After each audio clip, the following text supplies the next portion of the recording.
ఇంతకీ భారత్కు మాల్దీవ్స్కు మధ్య దూరం ఎందుకు పెరుగుతోంది? దీనికి ఎవరు బాధ్యులు? మాల్దీవ్స్తో దుష్మని మనకు లాభమా నష్టమా?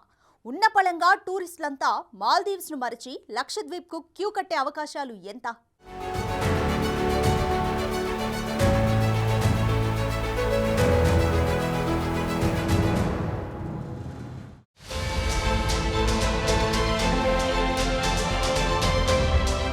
భారత్కు మాల్దీవులు దూరంగా జరగడం అనుకున్నదే.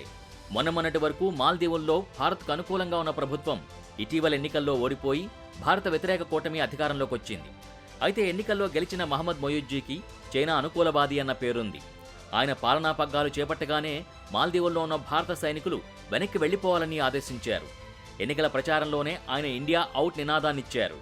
మొదట్నుంచి భారత సైన్యాన్ని వెనక్కి పిలిపించాలని చెబుతున్న మహమ్మద్ మొయిజ్జు అధికారం చేపట్టిన వెంటనే చర్యలు తీసుకున్నారు.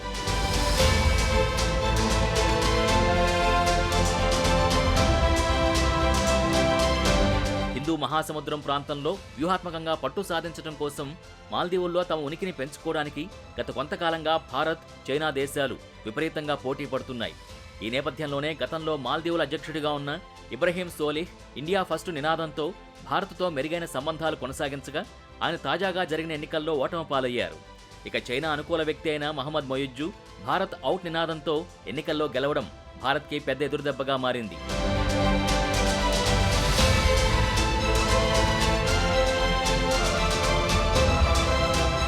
మాల్దీవులకు భారత్ 2 హెలికాప్టర్లు, ఒక చిన్న విమానాన్ని అందించింది. మాల్దీవుల్లో సెర్చ్ రెస్క్యూ ఆపరేషన్లు, మెడికల్ సేవలందించేందుకు ఈ హెలికాప్టర్లు, విమానాన్ని ఇచ్చింది. వీటిని కూడా వెనక్కిచ్చేయాలని నిర్ణయించింది మాల్దీవులు. అయితే మాల్దీవుల ఆర్థిక వ్యవస్థని పెంపొందించేందుకు 2018లో మాల్దీవులకు $1.4 బిలియన్ ఆర్థిక ప్యాకేజీని భారత్ అందించింది. ఆ తర్వాత 2020లో మాలియాను పొరుగు ద్వీపాలకి అనుసంధానించే వంతెనలు, కాజువేలు నిర్మించడానికి $500 మిలియన్ అంటే 4,000 కోట్లను అందించింది. కానీ ఈ సహాయాన్ని అక్కడ దేశం మర్చిపోయింది. భారత్కు వ్యతిరేకంగానే అడుగులు వేస్తోంది. ఈ విషయాలన్నింటినీ గమనిస్తూనే ఉంది భారత్. అందుకే మాల్దీవ్స్ ఆయువు పట్టైన పర్యాటకం మీద తెలియకుండానే ప్రభావం పడేలా లక్షద్వీప్ను వ్యూహాత్మకంగా తెరపైకి తీసుకొచ్చింది. నిజానికి లక్షద్వీప్ అందాలు పర్యాటకుల మనసు ఆకట్టుకుంటాయి.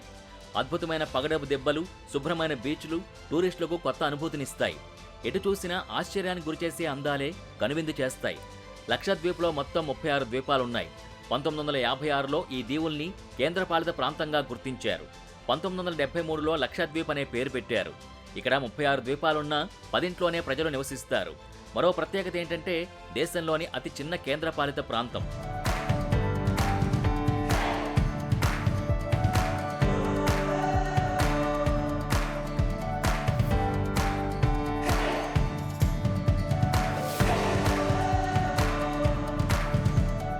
కానీ లక్షద్వీప్లో మాల్దీవ్స్లో ఉన్నన్ని సదుపాయాలు ప్రస్తుతానికైతే లేవనే చెప్పాలి. అక్కడికి చేరుకోవడమే ఒక సమస్యగా ఉంది. మన దేశంలో అంతర్భాగమైన అక్కడికి చేరుకోవాలంటే పోలీస్ వెరిఫికేషన్ తప్పనిసరి. షిప్ ద్వారా అయితే 2 రోజుల సమయం పడుతుంది. లక్షద్వీప్లో ఒకే ఒక్క ఎయిర్పోర్ట్ ఉంది. ఇక్కడికి కేవలం కొచ్చిన్ నుంచి మాత్రమే విమాన సర్వీసులు నడుస్తున్నాయి. అది కూడా రోజుకి కేవలం 1 లేదా 2 మాత్రమే ఉన్నాయి. అయితే లక్షద్వీప్లో పర్యాటకాన్ని పెంపొందించాలని కేంద్రం ఇప్పటికే డిసైడ్ అయింది. దీనికి తగ్గట్టుగానే భవిష్యత్తులో పర్యాటకం ఊపందుకోవడం ఖాయమే. కానీ ఇప్పటికిప్పుడు మాల్దీవులకు జరిగే నష్టం అంత ఎక్కువగా ఉండకపోవచ్చని తెలుస్తోంది.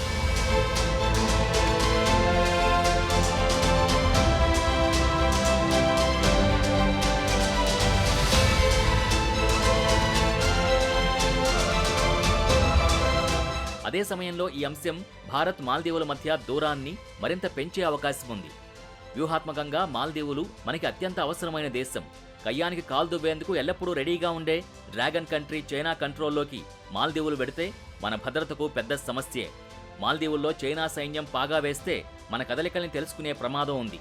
అందుకే మాల్దీవులతో పూర్తి స్థాయిలో వైరం మనకేమాత్రం మంచిది కాదు. అంతేకాదు, ఇప్పటికే చుట్టుపక్కల దేశాలతో మనకు సరైన సత్సంబంధాలు లేవు. మాల్దీవులు కూడా ఆ గ్రూప్లో చేరిపోతే మన చుట్టూ శత్రువులు పెరిగిపోతారు. మనపై దాడులకు ఆ దేశాల నుంచే కుట్రల్ని అమలు చేస్తుంటారు. అందుకే మాల్దీవుల్ని మళ్లీ మన వైపు తిప్పుకోవడమే కాదు, చైనాకు దగ్గర కాకుండా చూడాల్సిన బాధ్యత కూడా మన ప్రభుత్వంపై ఉంది.